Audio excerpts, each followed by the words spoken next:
Happy Socktober, y'all! Alright, today we're going to make a pumpkin. We're going to use this orange colored yarn. I used it in an earlier video.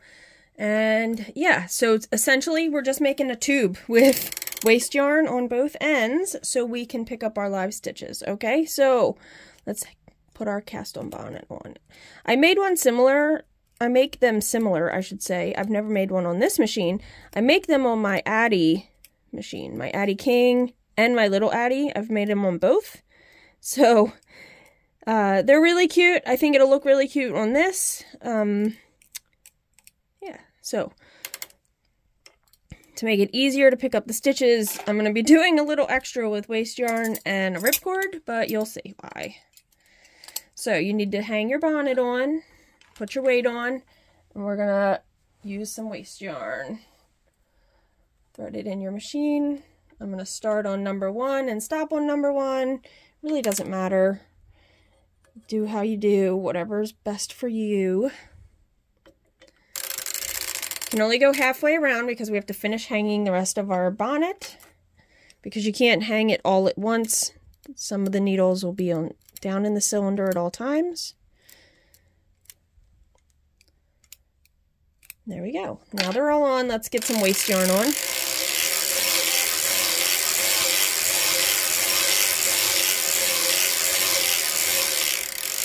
Alright, we're going to put a ripcord on. Ripcord is just fishing line. I have a 65-pound fishing line that I use. Tuck your tail in. Get a piece of my fishing line out.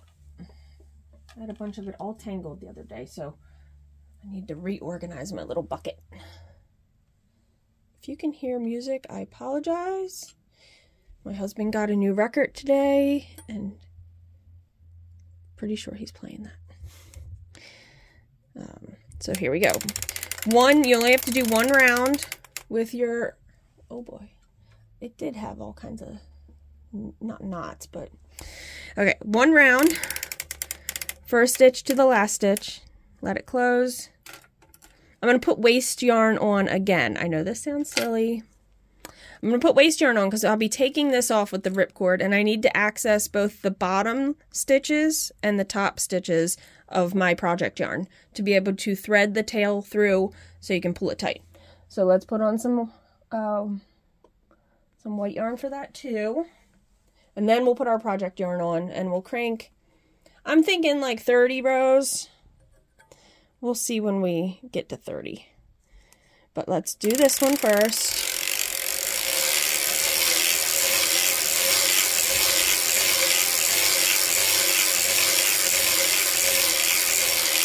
Now when I make my dolls, I also do this same method because I need to access the bottom to close up the feet. Unless you do a toe for your foot. Well, I guess you would still need the live stitches. Alright, so pull this tail in. Now I'm going to leave a long tail with my project yarn. We're putting the orange yarn on. You don't have to make orange pumpkins. You could make green pumpkins. You can make white pumpkins. You can make gray pumpkins. You can make neon pink pumpkins. Whatever you want to make. Whatever fits your decor. Alright, so that's a pretty long tail. Because that tail is going to go through all the live stitches of this first row when we take this off the machine. So let's reset the counter and let's start with 30. Let's see where we're at with 30.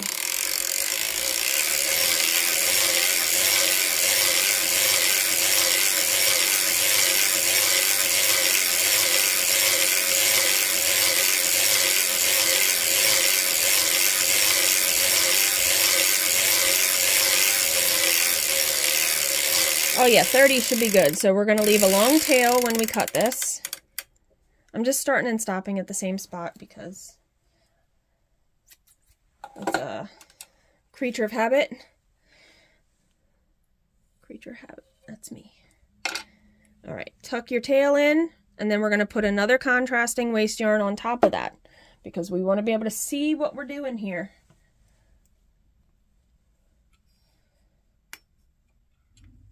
That in and crank that, and then we'll crank it off. And then the rest of it is all hand manipulation with a darning needle.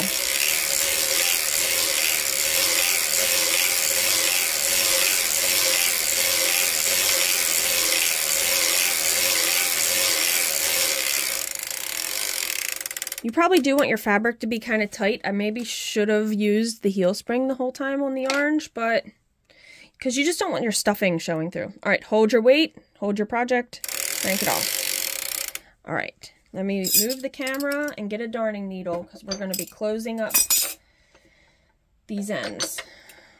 Actually, let me get on the floor and sit in a different position and we'll be back. All right, and we're back. We have some stuffing. We have our project that we took off. We're going to take this waste yarn off and the ripcord. Just by pulling up one of the legs of the ripcord and pulling that out. I have a lot of strings in there, so it is not wanting to come out as easy this time. There we go.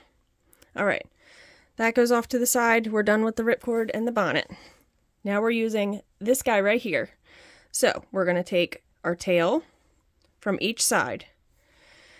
And we're going to thread our darning needle and we're going to pick up every stitch.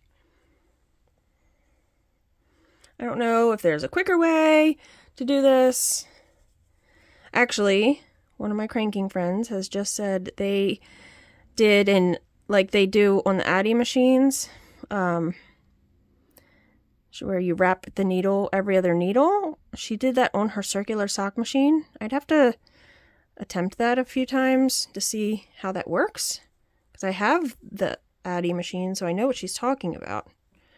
Oh goodness, the tail is just in the way. All right. So I think that would be interesting to watch, to see how that works. So we're going to just pick up every one. Now you can go the same direction. I don't think it really matters. All right, tail, get out of the way.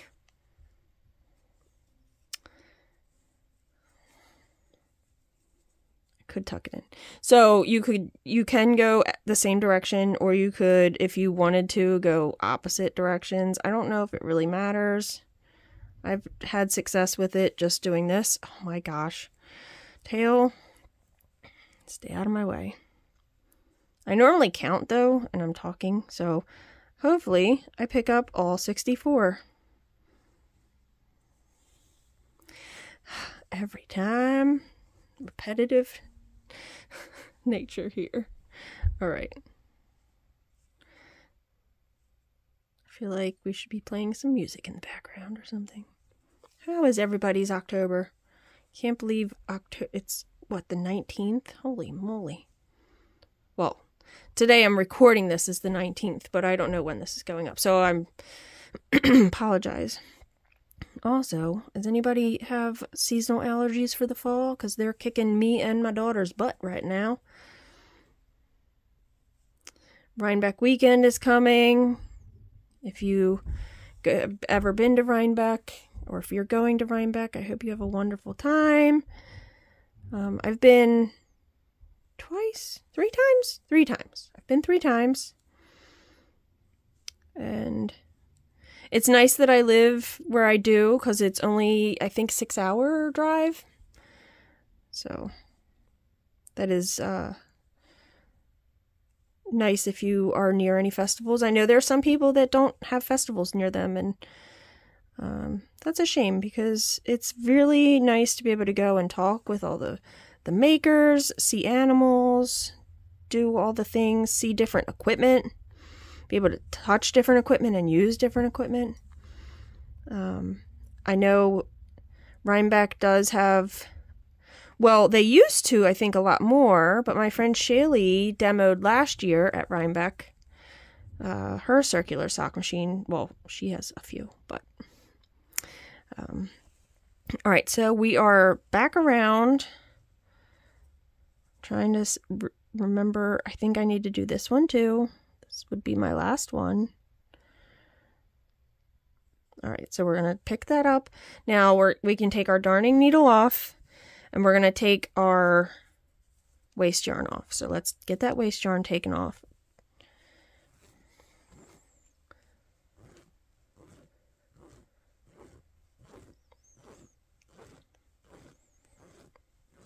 That was a long waste yarn. I feel like that was extra long. All right. Come on. Did I pick up? I did. I picked up a thread. Oh no. Can I break it? Hold on. Pause. Need scissors. I should have had scissors with me anyway. See? That's what happens. Alright, so this waste yarn, I mean, it's still fine, but alright. Real life, y'all. I stopped to reposition myself, but real life. This is real time. So what we're going to do is we're going to pull this in. Okay? I'm not going to pull it all in yet. We're going to do all the finishing in a little bit. Okay? So we'll stop here. Now we're going to do the exact same thing on the other side. So actually, I might not record that and just come back. So this video is not as long. All right, see you in a minute.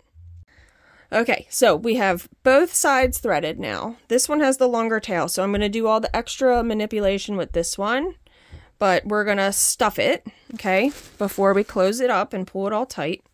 The key to stuffing is fluffing it, really. So you want to stuff it in there, but not too much. You don't want it like weird and bulging out. All right, so we're just going to stuff it in.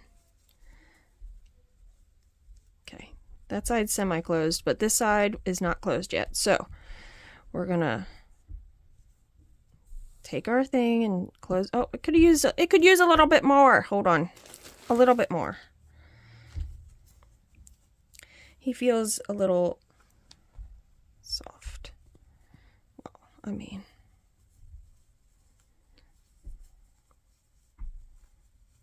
sorry, I didn't want to try to pull it open too much more. Okay, that's better. That's better. He's got a little bit more going on. Okay, so you're going to stuff your pumpkin. You're going to pull your string tight. Now, not too tight. And I think I went through an extra stitch, so I'm having some issues, and I feel like I'm going to break my string. So what we're going to do is we're going to put our darning needle back on the tail.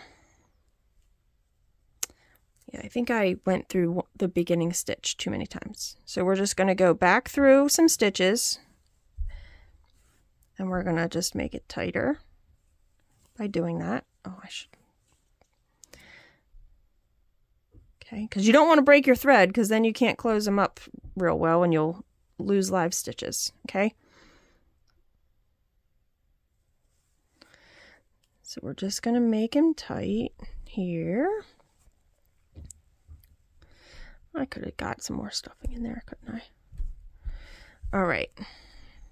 So now that you have this, what I like to do is go across and close them up a few times. Now it's either going to be the bottom or the top. Whatever one looks better is usually what I do as the top or the bottom. I'm not going to I usually will hand crochet a few leaves or a vine or something. Yeah, he could have been stuffed a little bit more, but that's okay. We're just going to leave that as is. You would just tie this in and make a knot, okay? Does this one open easier? Maybe we'll give him a little more stuffing. Just a little bit more. Because once we put the lines down the side with the tail, that's why you got to leave a long tail. It's going to squish him, okay?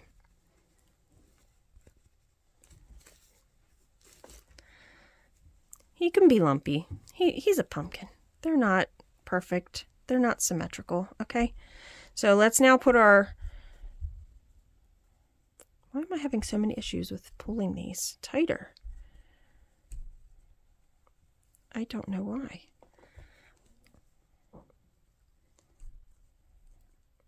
What my problem is. I never have this many issues making the bigger ones with bigger yarn. Dang. I really don't want to break my thread.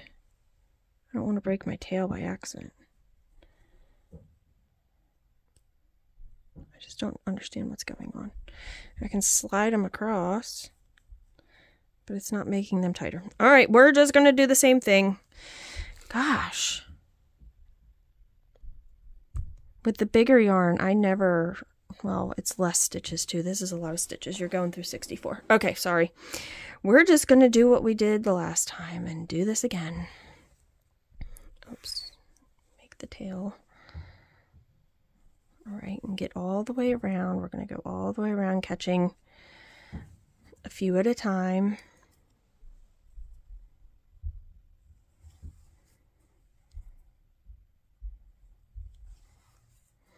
Okay, and then once we get around, we're going to pull it tight, and then we're going to make like the grooves in the pumpkin.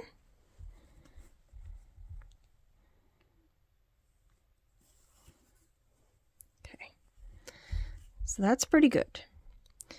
So what I'm going to do is I'm going to tie it off a little bit. All right, just hold it tight and tie it off just by doing that. Okay, now he's pretty good. We can always close that up some more. So how do you make the pumpkin grooves? So what you do is you take the yarn and you go around your pumpkin, and then you go up and through the center. Okay, so you pull it tight. See how it made the little groove? So then you do that again. You hold it at the top. You kind of hold that taut. Then you come up again, moving the string over a little so it's not in the same spot. And I do about 4 or 5 of these. I have hair. I apologize. My hair is everywhere, always. If there's not hair in my knitting, is there really love in it? Oh, my tail is long. Okay. Okay, see how it's forming?